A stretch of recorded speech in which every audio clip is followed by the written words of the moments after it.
Whenever we finish a project, we do a lot of soul searching. A lot of reference got kicked around. The Seven Samurai, the Magnificent Seven. We talked very early on about showing off a more human approach to Spartans. I mean, we definitely focused on trying to go back to sort of the core of what made Halo CE, the Combat Evolved, the sort of phenomenon that it is. I remember my first time playing Halo, and I was in that first level, and after winding through these technical corridors, fighting aliens, and then I step out into this world, and it just opens up in front of me, and it's beautiful and alien and huge. That was a sort of seminal moment for me, and I think that's part of what we want to capture in Reach. Something that was core to the game at the beginning was that sense of wonder and exploration. We started with a series of events. We basically set out like, okay, from this date on Reach to this date, we built a military campaign. We all had a desire to really flesh out the backstory of what happened prior to Master Chief and Cortana even entering the picture. We knew there were other Spartans, and it just seemed like such a rich area to tell a character-driven story with new characters. We wanted this team to feel like a Delta Force type team that are usually a smaller number. Why are we not seeing explosives residue? This particular team, Noble Team, they've survived by staying together. You're Noble 6, you're a replacement for a Spartan that's died. You're experiencing this story, boots in the mud. We looked at the story of Reach, and it was obviously a more intimate, character-driven story. We really needed the attention to real-world detail, trying to make these characters' faces really feel like believable. We started everything over from scratch, came up with a whole new rig for how we animate faces and also how we approach like texturing them, modeling them, everything, and just put a lot more time. Difference about a couple million polygons.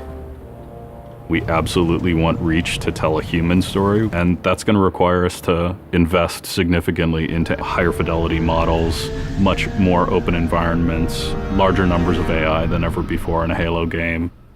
To pull off the vision for what we had for this game, we ended up gutting almost every part of the engine, retooling things to make it run faster, to make it run better, it looked better. We had to throw out all of our technical systems. We had to then throw out the content that went with it because that content didn't represent the new bar we were going for. Copy that, on our way. Don't need command to tell me. Been on hers half my life. Let's shoot it. We've got a great team of guys, and they could take motion capture and they could make the poses way more dynamic, way more expressive. Those changes bring out the life, they bring out the style of our characters. We had probably 4 times the amount of polygons to play with this time around, which gave us a lot more freedom and creativity in what we wanted to achieve. When you look at total engineers that are actually putting code that are actually affecting this game, I mean, it's massive, 30 plus guys, it's crazy. When you shoot a rock face, you'll see sparks, rock chips, dust. In Halo 3, we had a maximum of 100 colliding particles. In Halo Reach, we have thousands. We've got much more customizable Spartans than we've ever had in the past. The number of polygons we can draw at one time has skyrocketed. It's changed the way we build things up close as well as out far. This is where Noble Team arrives, and then you're going to work your way down, all the way down these terraces. Big open environments, epic skyboxes. These are things that are quintessential to Halo. Like, we're building a planet that exists 500 years from now. We want to build spaces that you want to explore. We want to put twice as many characters, vehicles, and weapons into that environment. That's going to require massive improvements to the way we handle our artificial intelligence in the game. We now can put so many AI in an encounter that you can put 4 Spartans, the player, 8 Marines against 30-ish Covenant, and that's an actual serious challenge. Bringing the elites back was something that was really a true joy for us because they're such an awesome character to fight. What if the Spartans and the soldiers don't actually understand what the aliens are saying? What's that going to feel like? What if we can get back to having the aliens feel really alien and threatening? these people and this planet and this story deserve something new and different. Just a different underlying sense of tragedy, heroism. We're rebuilding everything from the ground up.